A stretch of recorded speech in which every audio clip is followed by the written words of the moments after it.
Hello everyone, welcome to vision study hub. और आज हम लोग डिस्कस करेंगे कोनिक सेक्शन में पैराबोला के बारे में। पैराबोला से पहले हम लोगों ने डिस्कस किया था सर्किल के बारे में, सर्किल के कॉन्सेप्ट के बारे में, सर्किल का इक्वेशन क्या होता है, कैसे बनाया जाता है, उसके सेंटर और सर्कमफ्रेंस पे किसी पॉइंट को कनेक्ट करके। तो अभी आज हम लोग पैराबोला से रिलेट करते हुए टॉपिक्स को यहाँ पे डिस्कस करेंगे। स्क्रीन पर आपको पिक्चर जो दिखाई दे रहा है वो पैराबोला का ही है। पैराबोला जो फिगर बनता है वो एक्सिस के अकॉर्डिंग बनता है, तो कार्टेशियन प्लेन पर बनेगा। कार्टेशियन प्लेन में एक्सिस बनेंगे आपके एक्स एक्सिस और वाई एक्सिस। तो इसमें आपको वर्टेक्स और फोकस और साथ में डायरेक्ट्रिक्स भी आपको दिखाई दे रहा होगा। डायरेक्ट्रिक्स जो है वो पैराबोला के अपोजिट साइड में बनता है और according to parallel lines of particular axis. ठीक है, तो पर्टिकुलर एक्सिस पे जो पर्टिकुलर एक्सिस पड़ेगा यानी वाई एक्सिस पड़ेगा, तो वाई एक्सिस के पैरेलल लाइंस ड्रॉ की जाएगी तो वो आपका डायरेक्ट्रिक्स होगा। या एक्स एक्सिस के अकॉर्डिंग है तो एक्स एक्सिस के पैरेलल लाइंस ड्रॉ की जाएगी तो वो डायरेक्ट्रिक्स का फॉर्म होगा। बात करें अगर पैराबोला के पर्टिकुलर पिक्चर की, तो उसमें आपको एक कर्विंग लाइन जो है वो दिखाई दे रही होगी राइट साइड में, यानी फर्स्ट क्वाड्रेंट और फोर्थ क्वाड्रेंट में आपको दिख रहा होगा। तो उस पिक्चर के अकॉर्डिंग वहाँ पे डायरेक्ट्रिक्स से पॉइंट को ज्वाइन करके दिखाया जा रहा होगा। ठीक है, P1 B1, फिर P2 B2, फिर P3 B3, और उस P1 P2 P3 से फोकस को ज्वाइन किया गया होगा। तो उनकी डिस्टेंस जो है मेज़र करने पर इक्वल आती है, यानी कि कुछ इस तरह से P1F इक्वल P1 B1 और P2F इक्वल P2 B2 और P3F इक्वल P3 B3। इसकी मीनिंग ये होती है कि फोकस से जब आप डायरेक्ट्रिक्स पे कोई पॉइंट लेते हैं डायरेक्ट्रिक्स पे, ठीक है, तो वो फोकस पे पॉइंट नहीं होता है। पहले तो फोकस से वो जो आप कर्व बनाएंगे, जो आप पैराबोला वहाँ बना रहे हैं, उस पैराबोला पर ये पॉइंट होते हैं, ये P1, ये P2, ये P3, और इस P1 का कनेक्शन होता है ये डायरेक्ट्रिक्स वाले पॉइंट पे। डायरेक्ट्रिक्स पे ये पॉइंट होता है B1 B2 और B3। तो इनके बीच की जो डिस्टेंस होती है, ठीक है, पैराबोला के किसी पॉइंट से डायरेक्ट्रिक्स के किसी पॉइंट के बीच का जो डिस्टेंस होगा, ठीक है, वही पैराबोला और फोकस के बीच का जो डिस्टेंस होगा उसके इक्वल होता है। ठीक है, स्टोरी ये है। तो उसके अकॉर्डिंग आपको वहाँ पे पैराबोला का फिगर दिख रहा होगा फर्स्ट क्वाड्रेंट और फोर्थ क्वाड्रेंट में। ये यूँ कहें कि एक्स एक्सिस के पॉजिटिव साइड में आपको पैराबोला जब बना के वहाँ पे दिखाया जा रहा होगा, तो आपको 4 फिगर वहाँ पे दिख रहे होंगे। उस 4 फिगर में 4 इक्वेशंस के बारे में बात की जाती है। अब बात करते हैं स्टैंडर्ड इक्वेशन ऑफ पैराबोला की। ठीक है, पैराबोला के स्टैंडर्ड इक्वेशंस के बारे में कि ये स्टैंडर्ड इक्वेशंस क्या होते हैं।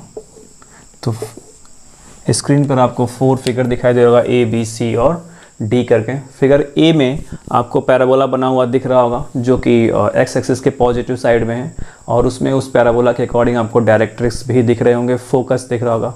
तो फोकस और डायरेक्ट्रिक्स, फोकस पॉइंट जानना हमें ज़रूरी होता है, फिर डायरेक्ट्रिक्स का इक्वेशन क्या होता है और उस पैराबोला का इक्वेशन क्या होता है, ये इंपॉर्टेंट है, यही क्वेश्चन में पूछा जाता है। ठीक है, साथ में एक पॉइंट और पूछा जाएगा आपसे लेटस रेक्टम के बारे में, तो उसके बारे में बात हम ही बाद में करेंगे। फिलहाल अभी बात करते हैं वही फोकस पॉइंट के बारे में, उस पैराबोला के पर्टिकुलर इक्वेशन के बारे में और उस डायरेक्ट्रिक्स के इक्वेशन के बारे में। तो उसमें आपको फोकस दिखाया जा रहा होगा, ध्यान दीजिएगा, फोकस पॉइंट आपको दिखाया जा रहा होगा A और 0। चूँकि उसे मेज़र करना है एक्स एक्सिस पर, इसलिए एक्स कोऑर्डिनेट आपको दिखाया जा रहा होगा A। ठीक है, एक्स कोऑर्डिनेट पर्टिकुलर आपको दिखाया जा रहा है A, और साथ में equation of directrix, equation of directrix जो है वो बिल्कुल अपोजिट बनता है उस पैराबोला के। डायरेक्ट्रिक्स जो है पैराबोला के अपोजिट बनता है, इसलिए उसका इक्वेशन जो होता है वो एक्स पे ही मेज़र किया जाता है। तो वो जो यहाँ पे A दिख रहा है वो हो जाएगा x इक्वल -a। कितना हो जाएगा? x equal -a। अगर यही आपका -a और 0 होता तो यहाँ पर यही x इक्वल a होता, जो कि आपको फिगर नंबर B में दिख रहा होगा। ठीक है, फिगर नंबर B में इक्वेशन ऑफ डायरेक्ट्रिक्स के बारे में बात कर रहे हैं हम। दूसरी चीज़, अगर इसके बारे में हम बात करें, इसको मैं एज अ टेबल भी अभी आपको शो करूँगा, टेबल में भी आपको ये दिखेगा। अब बात करते हैं इक्वेशन ऑफ पैराबोला के बारे में, इक्वेशन ऑफ पैराबोला। ठीक है, ये हो जाएगा आपका y² इक्वल 4ax। इसके लिए चूँकि इसका फोकस पॉइंट A पॉजिटिव है तो y² इक्वल 4ax, और इसका फोकस पॉइंट A निगेटिव है, तो इसलिए इसका इक्वेशन हो जाएगा equation of parabola y² equal -4ax। Correct है, इतना समझ में आ रहा है।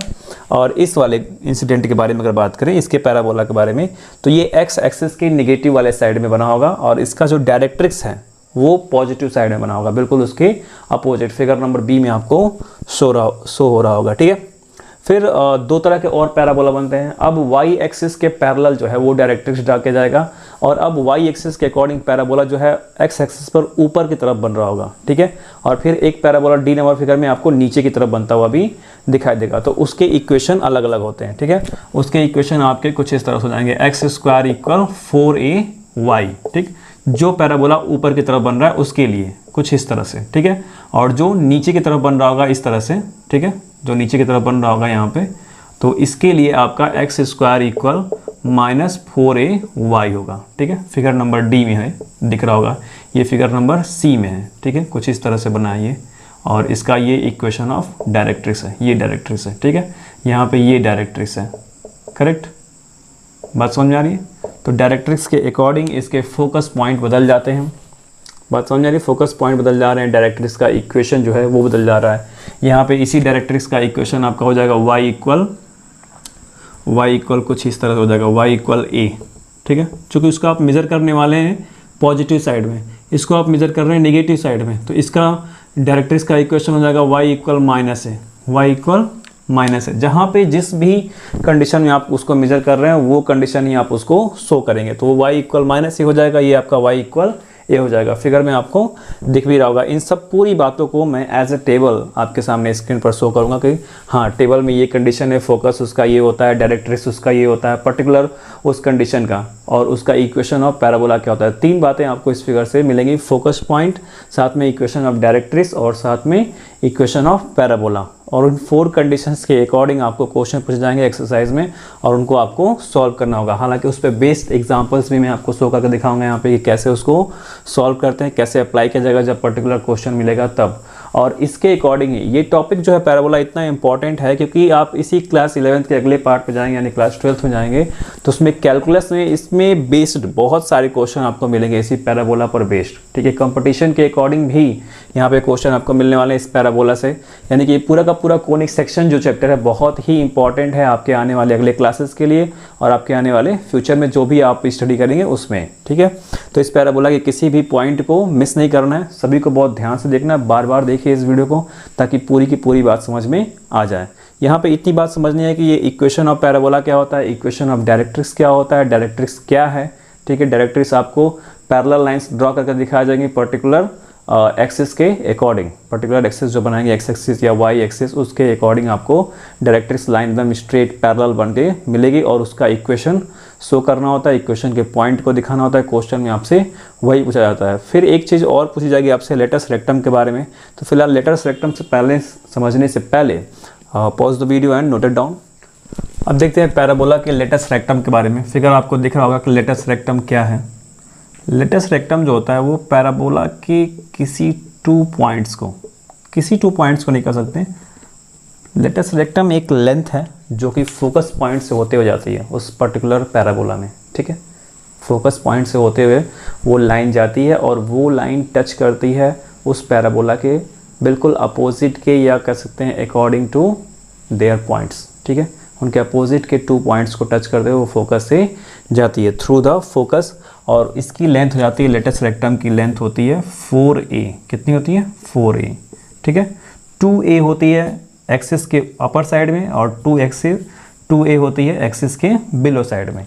या यूँ कह सकते हैं कि अगर आप उसको लेफ़्ट और राइट में लेते हैं तो 2a लेफ़्ट में 2a राइट में होती है, टोटल ऐड करते हैं तो 4a होती है, ठीक है। और ये डिस्टेंस जो है निगेटिव नहीं होता है, ये डिस्टेंस नेगेटिव नहीं होता है। इस डिस्टेंस को यूँ कहें कि लेटस रेक्टम को मॉड में ही मेज़र किया जाता है। मॉड में मेज़र करने के बाद ही आपके सामने दिखाया जाता है कि ये 4a होना है। चाहे ये 2a नेगेटिव साइड दिखे या 2a पॉजिटिव साइड दिखे उससे मतलब नहीं है। 2a क्या होता है, हर कंडीशन में पॉजिटिव ही होगा। 2a + 2a = 4a होने वाला लेटस रेक्टम। तो जो 4 इक्वेशन ऑफ पैराबोला आपको दिखाया जा रहा है, 4 फिगर आपको शो किया जा रहा है, उन सभी 4 फिगर्स के अकॉर्डिंग पूरे लेटस रेक्टम की लेंथ जो होगी वो 4a ही होगी हर एक कंडीशन में। तो लेटस रेक्टम से रिलेट करता हुआ क्वेश्चन जो है पूछा जाता है कि लेटस रेक्टम की लेंथ क्या होगी। तो length of latus rectum = 4a और ये एक लेंथ है, एक स्ट्रेट लाइन है जो फोकस से होते हुए जाती है। किससे होते जाती है? फोकस से होते हुए वो साइड जाएगी और बिल्कुल कुछ इस तरह से होती है। जैसे मान लेते हैं कि ये एक पैराबोला है और ये आपका फोकस है, तो इस फोकस से होते हुए ये लाइन गई और ए और बी पॉइंट पर टच की और इसी की लेंथ जो है वो 4a है। ठीक है, इसी की लेंथ 4a है और ये आपका फोकस से होते हुए जा रहा है, ये आपका फोकस है। ठीक है, बात समझ में आ रही है। और इस पैराबोला को 2 पॉइंट्स पर टच करती है। फिगर में आपको दिख भी रहा होगा कि हाँ सर 2 पॉइंट्स पे टच कर रही है, फोकस से होते हुए जा रही है और ये हाफ यहाँ पे 2a होता है और नीचे भी 2a होता है। ये आपका एक्सिस होता है, यहाँ पे ये आपका y एक्सिस मान लेते हैं, ये आपका x एक्सिस। तो इसके अकॉर्डिंग यहाँ पे फोकस पॉइंट्स होते जाएगी 2a ऊपर 2a नीचे, टोटल आपका लेटेस्ट रेक्टम 4a होता है। और इन्हीं 4 पॉइंट से आपसे क्वेश्चन पूछे जाएंगे, चाहे आप कंपटीशन के अकॉर्डिंग आप इसको ले लें या एकेडमी के अकॉर्डिंग ले लें, बात क्या है सेम ही होती है। इस पर बेस्ड आपको क्वेश्चन कैलकुलस में भी मिलेंगे। कैलकुलस का जो पैटर्न है उसके अकॉर्डिंग मिलेंगे, बट उसका जो पॉइंट होगा वो पॉइंट इस पैराबोला से रिलेट करता हुआ होगा। इक्वेशन आपको वहाँ पे दिखाया जाएगा, डिफरेंशियल इक्वेशन में, इंटीग्रेशन में, हर जगह आपको इस पैराबोला से रिलेट करता हुआ इसी पर बेस्ड आपसे स्टोरी बना करके दी जाएगी, उस क्वेश्चन को सॉल्व करना होगा। तो इसलिए ये सब बातें समझना बहुत ही इम्पॉर्टेंट है, बहुत ही ज़रूरी है। So don't miss the point.